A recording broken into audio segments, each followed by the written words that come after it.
આપણે એક્ટિવામાં oil leakage થાય છે. એ ભાઈનું એવું હતું કે ઓઇલ ક્યાંથી લીકેજ થાય, અમને ઓઇલના બોલના આટા બી બનાવડાવી લીધા ઓઇલ બોલના. પછી આપણે ચેક કર્યું કે આ મેગ્નેટ જો હજી મેગ્નેટ છે ને, મેગ્નેટની અંદરથી લીકેજ છે. તો ચારે બાજુ જોઈ શકો, દેખાય ઓઇલ તમને? જો ઓઇલ દેખાતો હશે તમને, બરાબર? જો ઓઇલ દેખાય, આખું ઓઇલ થઈ ગયું છે. એટલે એની અંદર જે આપણે મેગ્નેટની ઓઇલ સીલ ચેન્જ કરવાની છે. મેગ્નેટની ઓઇલ સીલ માટે હું તમને બતાવું કઈ કઈ વસ્તુ ખોલવાની છે. 108 નંબરનું બોલ્ટ જોઈ ખોલી દેવાનું છે. એક ઉપર આવશે અને એક નીચે આવશે. એ રિંગ પાનાથી ખોલવું પડશે આપણે, કેમ કે ટી પાનું ત્યાં લાગશે નહીં.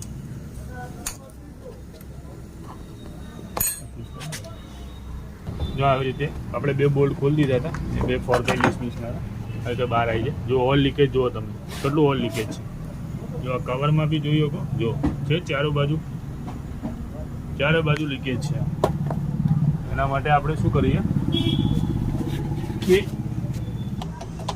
આ 3 બોલ્ટ જે મેગ્નેટ ફેનના છે એ ખોલ નાખીએ, જેથી આપણે મેગ્નેટ બહાર આવી શકે. વચ્ચે લાગ આપી દઈએ તો શું ખોલી જાય જલ્દી બોલ્ટ. 3 બોલ્ટ ખોલ નાખીએ આપણે. 10 નંબરની ટી લાગે છે, ફેન બહાર આવી ગયું છે. હવે આ મેગ્નેટ આપણે બહાર કેવી રીતે કાઢવાનું? 14 નંબરનું ટોમી પાનું લઈ લેવાનું, બોક્સ પાનું. એ આપણે એને લાગ આપી દઈએ, જેથી પકડવું ના પડે અને પકડાય બી. આપણે આ 14 નંબરનું બોક્સ પાનું લઈ લીધું છે, ખુલી ગયું છે. કેમ કે બહુ ટાઈટ આવે, કેમ કે એને ટાઈટ જ રાખવું પડે, એ મેગ્નેટ કહેવાય. નટ બહાર આવી ગઈ આપણે. મેગ્નેટનું કુલર છે આપણે જોડે. મેગ્નેટનું કુલર છે, હથોડી નહીં મારવાની કોઈ દિવસ મેગ્નેટ ઉપર, નહીં તો એના જે મેગ્નેટ આવે છે અંદર એ ખરાબ થઈ જાય, તો હજી આવા જ કરે. ઘણા લોકો શું હથોડી મારીને એક બાજુ પેચકસ રાખીને પછી ઠોકીને કાઢતા હોય, પણ એ નહીં કરવાનું આપણે.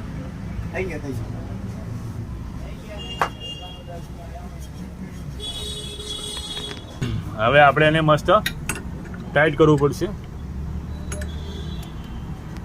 કુલરને પહેલાં ટાઈટ કરી લઈએ. એ જગ્યા બહુ ઓછી આપેલી છે, એટલે થોડું આપણને હેરાન થવા છે એમાં.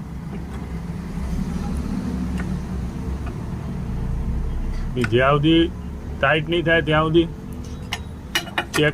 ચેક બોલ્ટ લાગશે નહીં, ત્યાં સુધી મેગ્નેટ બહાર નહીં આવે.